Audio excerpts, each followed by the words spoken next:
welcome to the JLR Guru channel. Today I'm going to do a short video on the new PIVI Pro system, which is being fitted to new launch models from Jaguar Land Rover. I'm using this Jaguar XF as subject matter today because it's fitted with the new 11.4-inch touchscreen, which is curved, as you may be able to see on the video.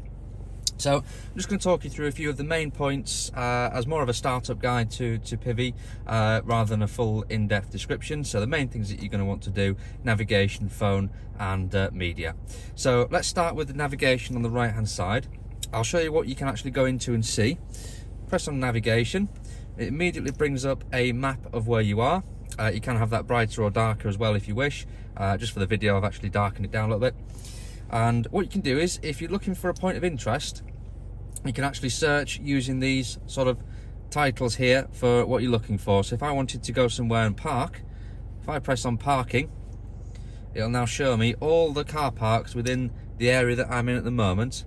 And if I want to go to this one, I'd simply tap on it, start route, and what it'll do is it'll navigate me there. So as you can see, not far from here, it's showing me where I'm, how far I'm going to be travelling, the time it'll take me to get there, where I'm going, the fact that I'll need to refuel en route, so it'll ask me if I want to go to a petrol station, and I can add a waypoint as well. So if I want to go to that car park via the shops, for example, I can go there and then head on to my destination.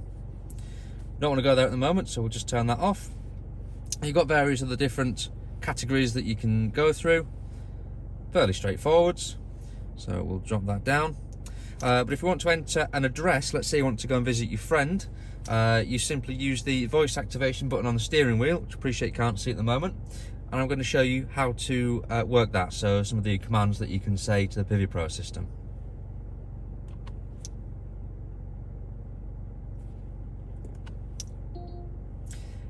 Enter destination.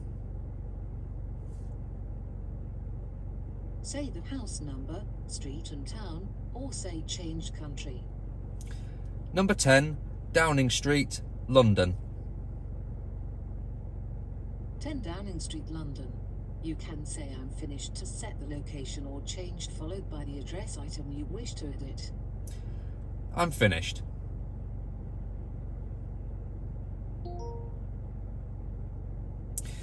So there we are. I've just put a voice command in, so that's as easy as it is. You can do that while you're driving as well. And what that'll do is that will now navigate me. If I wanted to go and see Boris Johnson, I could head to number 10 Downing Street, not that I'd get in, just using that address for reference. So as you can see, all I do is follow the blue line, and that will guide me through to my destination of 212 miles, and I should arrive there, as it is at the moment, it's 13:39. I can see that I'm going to get there at 17:34. Pull that route up again, I can add a waypoint. So if I suddenly decide I want to pop across to Manchester on the way, I can add a waypoint into there as well, as I mentioned earlier. Drop that down. That will end that because we're not going there. And that's basically a quick guide to the sat-nav. If your car is equipped with the digital driver's dash, which this one isn't, you can actually have the map come up on your driver's instrument binnacle rather than the dials. But I'm sure you've seen a few other videos of that so I won't need to go into that today. If you want to get back to the home screen, so I finished with the navigation now, I want to go back to the home screen. Always in the bottom right hand corner there is this little sort of house picture, and that always takes you back to the 3 pillars on the home screen. You've always got these little shortcuts here as well, so if I want to add my home as an address, I can tap on here. So I can press on home, and also I can put my work address in. So if I'm out and about before I go to work, I can pop the work address in and it'll navigate me straight through, so I'm not late as well. Back to the home screen. We can always go and look for points of interest or businesses that might be in the area. So for example, if you want to visit a local shop, you know the name of that shop but you don't remember how to get there, type the name of the shop in and it'll find it for you, or you can just speak to it as you've just seen me do there as well. And again, it remembers all your recent destinations. So there's the car park I put in earlier, there's the address I put in for 10 Downing Street. Don't need to go there again, but if I do, I know it's in the list there and I don't have to go through that process. I can go straight to my recent destinations. Moving on to the phone system. So at the moment, my iPhone, as you can see, is paired up to the system. I've not got it plugged in because I'm actually using it to film this video for you guys at home, but because I've got a phone installed and connected it by Bluetooth, it gives me the shortcuts here as well. So what you can see here is that I can actually choose if I wanted to move to a different phone. So for example, if your wife or son or daughter or husband's phone is paired in the car and you want to connect to their phone so they can make a call or receive a call, it'll appear in this list here as well. You can pair up as many phones as you like, but of course you can only connect to one at any given time.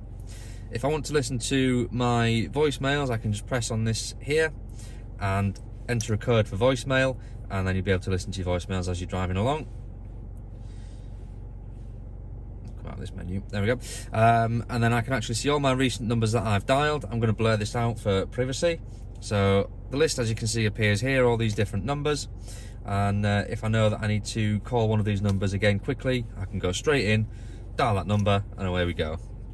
The other thing I can also do is I can do, again, the voice command. So we're in the phone menu again. Again, sorry I've had to blur out all my numbers and contacts. Dial number. Say the number to dial.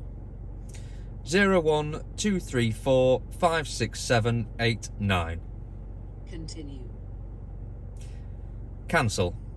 Command cancelled. So that would just be as simple. If I wanted to dial that number, when the car says continue, can either hit the big green button that you saw there, or I can just say dial and it'll place that call to that number. Of course, it'll turn the radio off as well.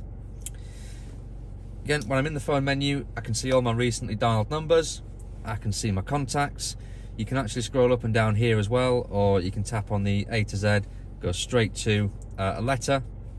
Again, as you can see, all my contacts there beginning with M. Messages I've actually got turned off. I don't like to have messages come up on the screen because I think it's quite distracting, but I think Android users are able to do that. I'm not sure iPhones, I'm not bothered anyway, mine's turned off. Then if I want to dial a number in myself, I've got the keypad there as well, so you can just go ahead and dial a number in nice and easy. So that's the phone system. And then on the media section, at the moment, I'm tuned into Capital Dance, I think that is. And there's no reception, that's fine, I'm in the showroom, there's a metal roof, it's never going to get reception in here. But if I tap on here, this gives me all the channels and radio stations that it's currently able to receive and connect to. And thankfully, if you're used to Jaguars and Land Rovers of old, you'll know that DABs were never arranged alphabetically until quite recently. So again, you'll be pleased to hear that they now are. So if you're looking for something, it is very easy to find it. And the other thing you can do also, again, voice activation. Tune to Radio 1.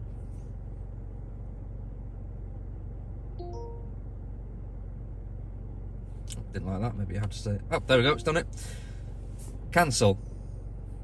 Command cancelled. There we go, just a little bit slow to respond there. So we've got BBC Radio 1.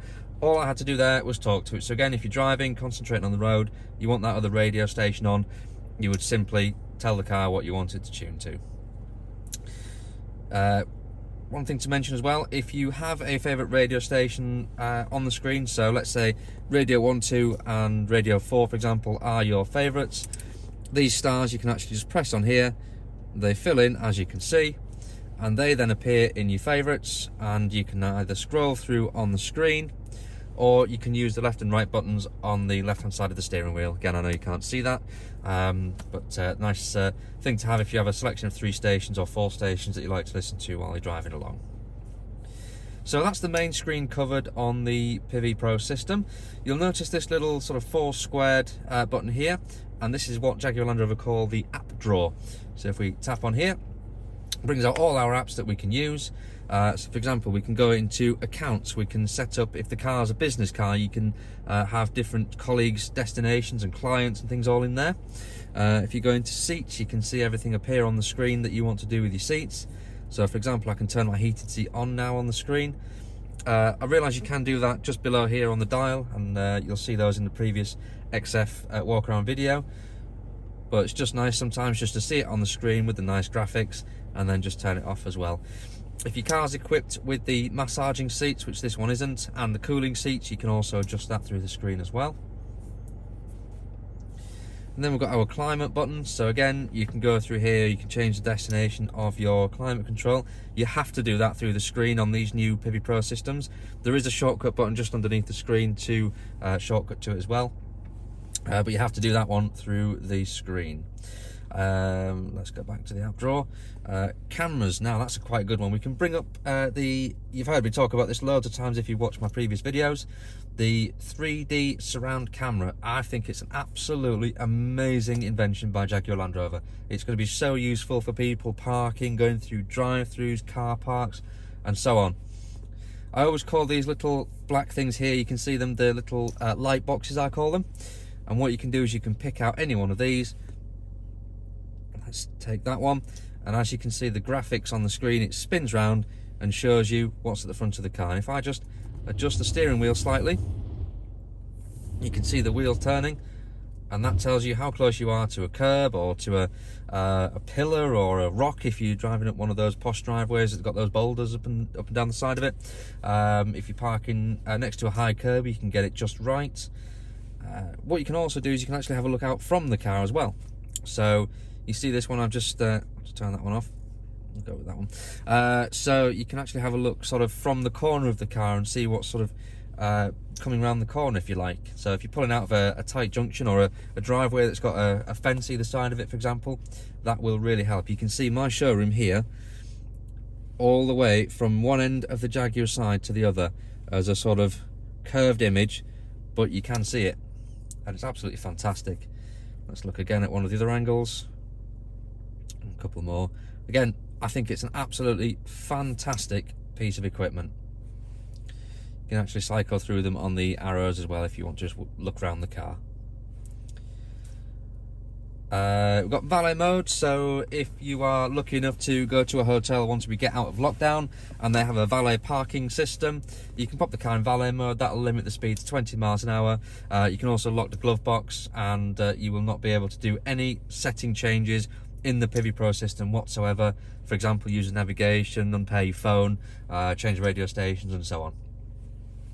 Eco data, there's not going to be a lot of that in this car at the moment because it's not being driven anywhere. It's a brand new car in the showroom. It tells you the duration that the engine's run. On a journey, you can see your economy, miles per gallon, speed, driving score. It'll score you a percentage out of 100, and that's based on how economical a drive you've just done. So if you go out for a bit of a blast on a Sunday morning, want to enjoy your car a little bit, you're going to score a really low score. If you're just driving at 60 miles an hour on the motorway, nice and steady, you're going to get a high score. It tells you how many miles you've covered, again, duration of your engine running, and then you get also a score out of 5 for your throttle sensitivity, or how whether you absolutely floor it or whether you're nice and gentle.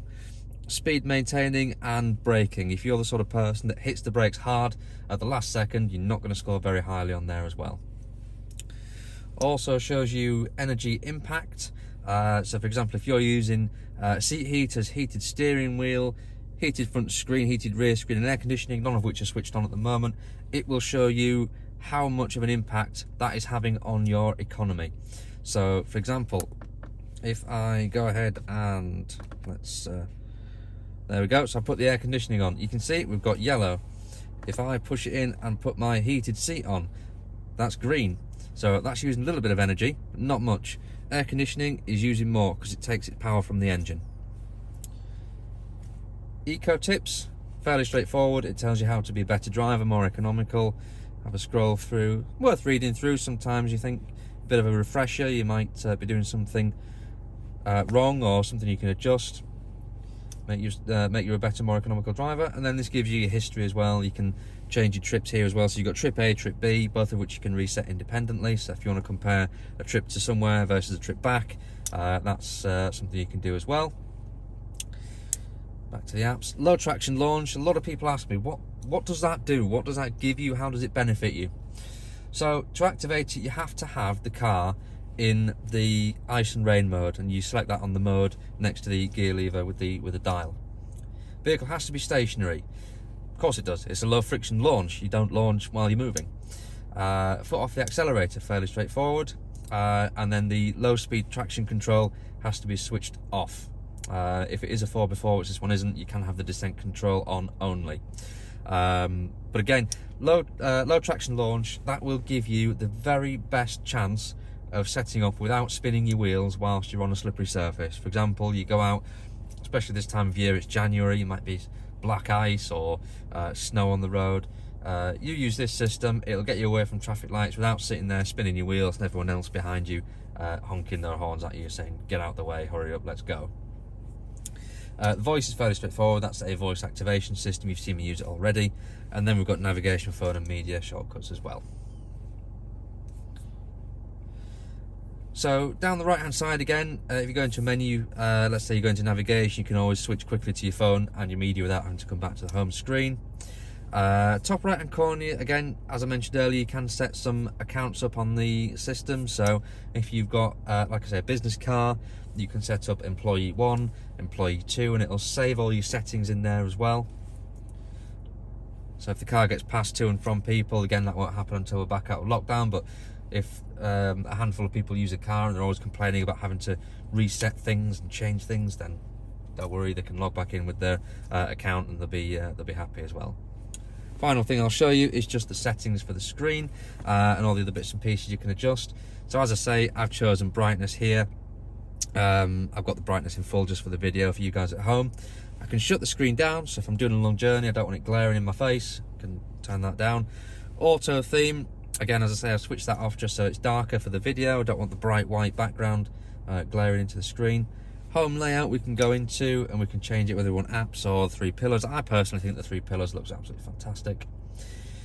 We can change our auto brake hold. If you're not familiar with the new Jaguar Land Rovers, there is now a function with auto brake. When you're driving along in drive, you come to a standstill, it will engage the handbrake for you, so you can release the pedal, touch the accelerator to drive off. If you don't like that, turn it off, nice and simple. And then also you can turn off your auto stop start system as well. Again, that's the system that cuts the engine at traffic lights and junctions if you're not familiar. You can also go in and change your home screen, app tiles. So you can choose whether you want them 3-pillared, icons. You can edit the layout, so you can go in and choose what you want in there as well. All fully customizable stuff. Audio is fairly straightforward, treble bass subwoofer. You can also adjust the fade forwards and backwards and side to side. And then you've got all your settings here as well. So you can go into mobile data if you want the SIM card to allow downloads, Wi-Fi, so you can connect the vehicle to an external internet connection. I could do that because I'm in the showroom at the moment. If I wanted to use my Wi-Fi that my computer's on, compare a new device on here, go into my iPhone settings, change it all in there. So about connectivity, it gives you all codes and things. Yeah, so O2 UK is a system that they use. So fairly straightforward system to use, and that's it. So what else can I show you? Yeah, we've done that. I think that's about it. That's probably all I can show you for now.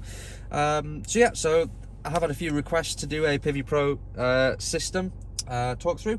Hopefully this has been of some use to you, and I just want to say, if you have found it useful, please drop a comment below. Let me know if there's anything I've missed or anything you specifically want me to see.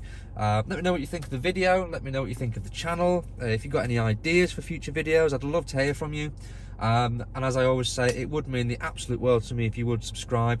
It does mean I can let you know the second I upload my latest JLR content. So subscribe, please, and like, share and subscribe. It would mean the world to me.